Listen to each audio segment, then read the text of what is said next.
Hey YouTube, this is Tom at TM Aquatics, and I'm going to regret this one. Stick around and check this out.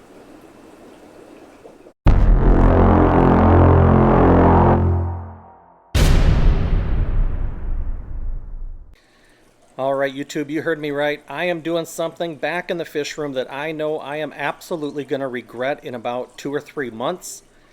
But before we take you back there and I show you what's going on, just want to take a moment and check out these albino threadfin acaras because they are looking so good. Picked these up a few months ago from Dan at Dan's Fish. These things have tripled or quadrupled in size, and they are just absolutely stunning fish. I mean, look at that thing. Just a beautiful looking fish. Anyways, let's head back to the fish room and I'll tell you what's going on. Alright YouTube, before I show you what's going on back here that I know I'm going to regret, just want to share a couple of recent successes back here since my last video. Down here I have my new Corydoras Schultzi Black. This group of fish is pretty young. They've barely hit puberty. If you look up here, we have a couple of fry boxes.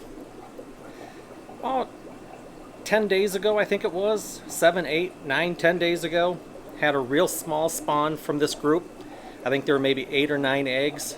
Picked those eggs, put them in this fry box here, and I think we ended up with like 4, maybe 5 juvies in there, or fry.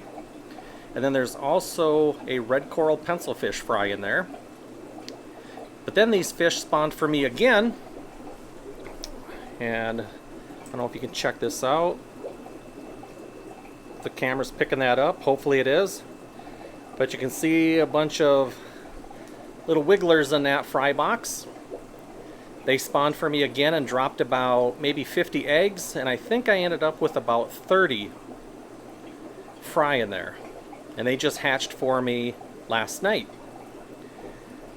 So, should have a bunch of Corydoras Schultzi Black available. It's going to be a few months. Now I know in one of my most recent videos I said that I'm done breeding. And I pretty much am, except these are a new species here in the fish room, so I always try to keep the first few spawns from any new species to meet any local demand or any demand on the Get Gills platform or from friends and associates and people that I hang around with in the Corydoras and Pleco circles. So anyway, should have a bunch of Corydoras Schultzi Black here coming up here in the very, very near future. So let's go check something else out. So over here on this tank, this is my Corydoras Bosmanite tank. I don't know if you can see them back there. They're hiding under that piece of driftwood. Just a beautiful looking Corydoras. Corydoras Bosmanite. And I've had a really tough time at it this year with these fish. They didn't spawn many times for me, and then when they did spawn, most of the eggs went bad. I don't know if it was fertilization or what the issue was. But they just had a pretty decent drop for me this past week. And let's see if we can see any. I don't know if the camera's picking that up, but you can see a few wiggling around there.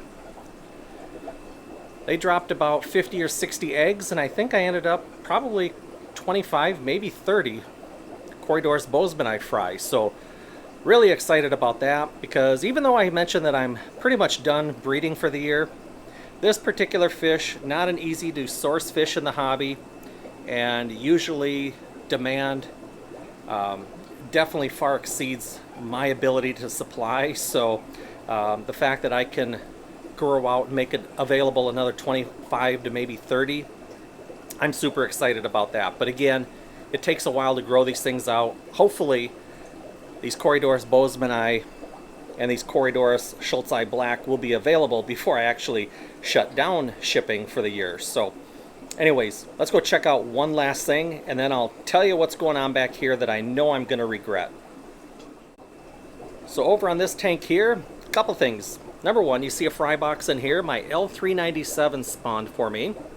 Now I've mentioned in the past that I lost almost my entire colony of adult breeders about a year or so ago.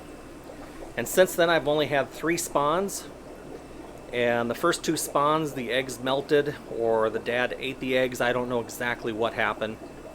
But in this last spawn I did end up with 1 surviving fry. So, you know, it's not a huge win, but it's a win. Baby steps. It's the first successful spawn out of what's remaining of my L397 colony and the new subadults that I have in this tank. So it's just nice to have a success in this tank, and yeah, I just wanted to share that. I don't see the fry. He's on probably on the back of one of those catappa leaves or something, but he's in there, and yeah, I'm just pretty excited about that.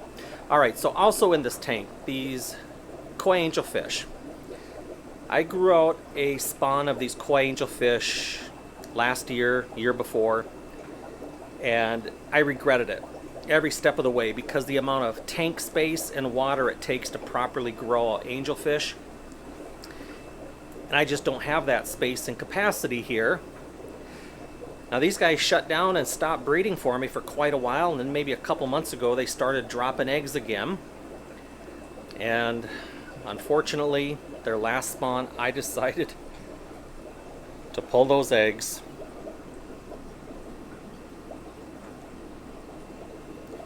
And we have wigglers now. I'm only doing this for one reason. I don't really have a lot of extra capacity in this fish room, although I did add this triple stack of 60 breeders. But one of our largest LFSs here in the Minneapolis-St. Paul market, the store is called A World of Fish.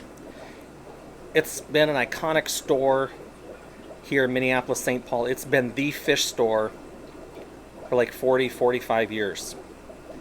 And last month the owner, Ted, announced his retirement, and rather than selling his store to new ownership, he decided to retire his store. So he's selling all of his inventory, liquidating everything, and that store will be no more. So what does that mean, and why am I growing out these angelfish? Well, I do have another LFS that is closer to me, and the owner, Mike, will take as many fish of whatever type I can breed here in my fish room. And the last time I bred these koi angelfish, he took maybe 200 of them from me and gave pretty decent store credit. So I figured since World of Fish is closing, Mike is going to have significantly increased traffic in his store. I figured I'd grow out another batch of angels, help him out. This will also put quite a bit of frozen Daphnia and frozen bloodworms in my freezer. So, but I do know that in about 2 or 3 months, I'm absolutely going to regret doing this. So, to me, to myself, I told you so, man. I told you so. But what are you going to do? Anyways, that's what's going on here at TM Aquatics. Just wanted to share all that with you. A couple successes here recently. Hope everyone's having a great weekend. And until the next one, we'll catch y'all later.